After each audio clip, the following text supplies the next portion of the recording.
12월 29일 월요일. 겸손의 힘. 화려한 말 한 장을 메고 요란한 방울 소리를 울리며 달리던 말이 있었습니다. 그 옆으로는 무거운 짐을 진 나귀가 천천히 걸어가고 있었습니다. 군마는 거만하게 외쳤습니다. 비켜라. 흙탕물에 묻히고 싶지 않다면. 놀란 나귀는 조용히 길을 비켜주었습니다. 세월이 지나 군마는 전쟁 중 다리를 다쳐 농부에게 팔렸습니다. 이제는 짐을 나르는 초라한 말이 되어 고개를 숙이고 걸을 뿐이었습니다. 그 앞을 지나던 나귀가 미소를 띠며 말했습니다. 언젠가 이렇게 될 줄 알았지. 피고 지는 꽃처럼. 인간의 영광도 오래가지 않습니다. 신학자 리처드 니번은 인간이 진정한 완전함에 이를 수 있는 길은 예수 그리스도의 삶을 따르는 것이라 말했습니다. 주님은 세상의 가장 낮은 자리에서 겸손으로 승리하셨습니다. 누군가보다 앞서 있다고 느낄 때 그 마음을 낮추십시오. 겸손은 당신을 작게 만드는 것이 아니라 오래 남게 하는 힘입니다. 오늘의 말씀. 여호와를 경외하는 것은 지혜의 훈계라.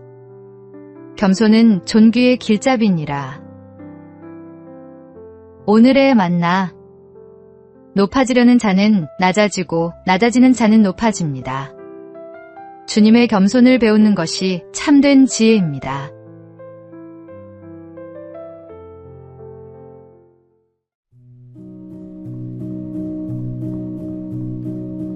(12월 30일) 화요일. 모두가 칭찬받는 졸업식.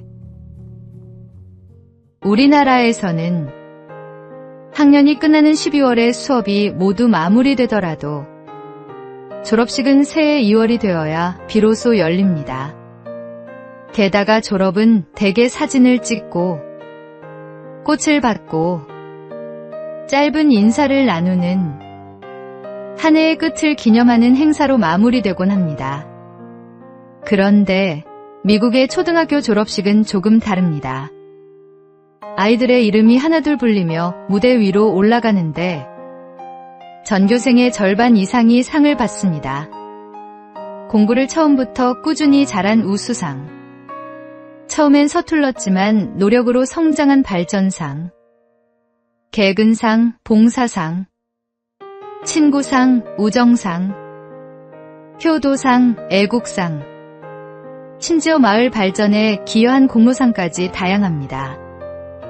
모두가 칭찬받고 인정받는 축제의 자리입니다. 성적을 매기는 방식도 조금 다릅니다.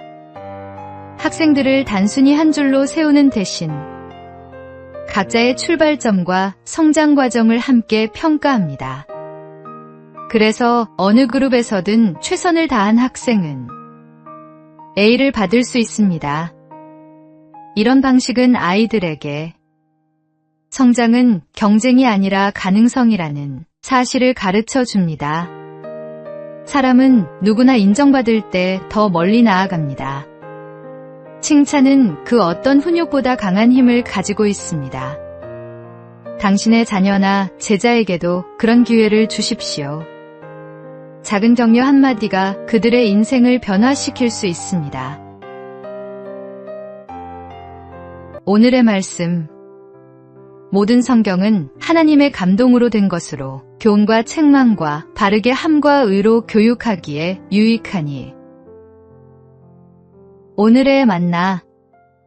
격려는 사람을 세우는 가장 강력한 도구입니다.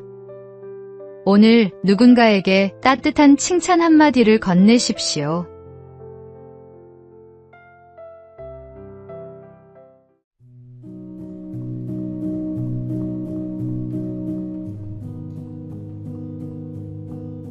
(12월 31일) 수요일. 하나님의 때. 한 농부가 있었습니다. 그는 하나님을 믿지 않았고 자신의 힘으로 모든 것을 이루었다고 생각했습니다. 어느 해 그는 기독교 잡지에 편지를 보냈습니다.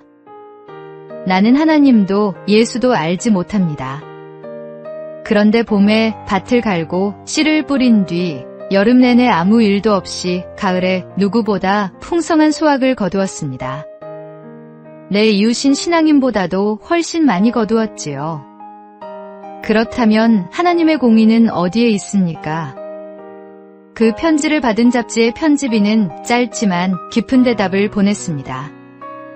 하나님은 가을에 결산하지 않으십니다. 연말에도 결산하지 않으십니다. 우리는 때로 눈에 보이는 결과로 하나님의 사랑을 재려할 때가 있습니다.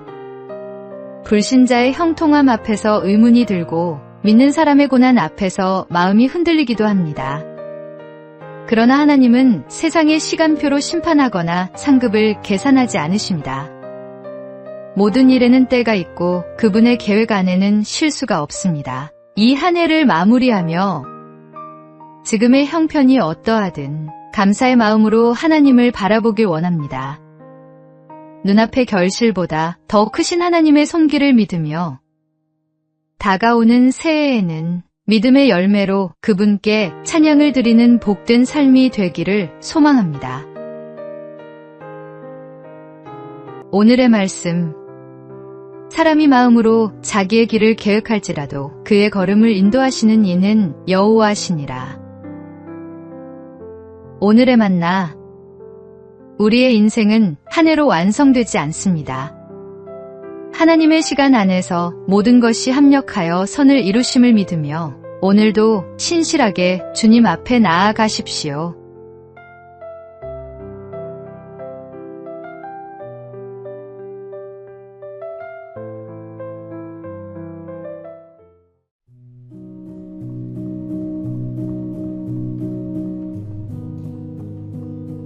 (1월 1일) 목요일.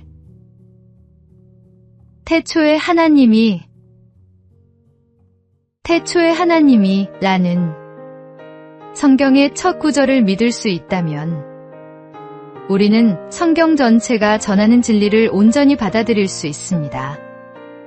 이 말씀은 하나님께서 언제나 존재하셨으며 이전도 이유도 없이 영원하신 분임을 선언합니다. 지금 우리의 삶의 자리에서 역사의 시작까지 거슬러 올라가 보아도 하나님은 이미 그곳에서 일하고 계셨습니다. 그러므로 우리의 생명과 모든 피조물 뒤에는 하나님의 분명한 목적이 자리하고 있습니다. 하나님은 의도와 질서, 그리고 사랑의 목적을 두고 모든 것을 제 위치에 창조하셨습니다. 이는 우리가 그 목적에 합당한 책임을 지닌 존재임을 의미하며 그 책임과 방향은 말씀 안에서 분명히 드러납니다. 새해의 첫날, 태초에 하나님이 천지를 창조하시니라는 선언을 마음 깊이 새기고 하나님 앞에서 새로운 헌신과 결단으로 한 해를 열어가십시오. 우리를 창조하시고 지금도 붙들어 주시는 하나님께서 이렇게 말씀하십니다. 너는 두려워하지 말라. 내가 너를 구속하였고 내가 너를 지명하여 불렀나니 너는 내 것이라. 오늘의 말씀. 태초에 하나님이 천지를 창조하시니라. 오늘의 만나. 창조주 하나님을 신뢰하며 그분이 주신 삶의 목적을 발견하는 한 해가 되기를 소망합니다.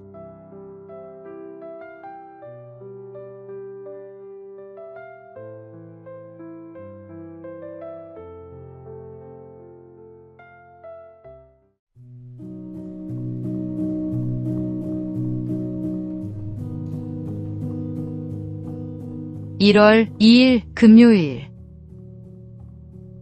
얼룩이 그림이 되다.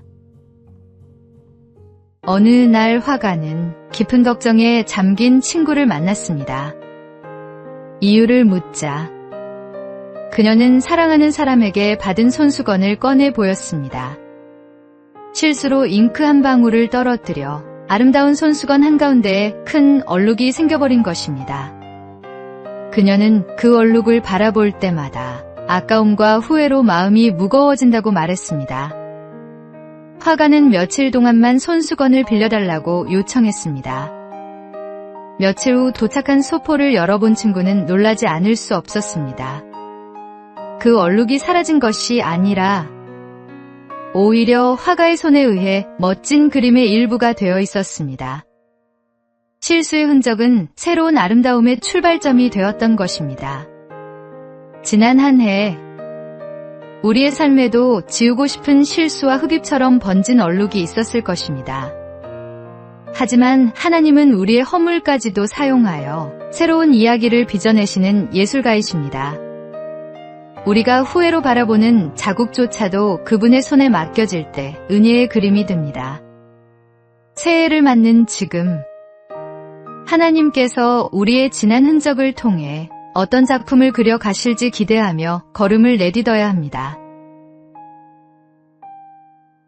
오늘의 말씀. 이는 하늘이 땅에서 높음같이 그를 경외하는 자에게 그의 인자하심이 크심이로다. 오늘의 만나. 우리의 실수와 상처까지도 하나님의 은혜 안에서 아름다운 이야기로 변화될 수 있음을 믿으십시오.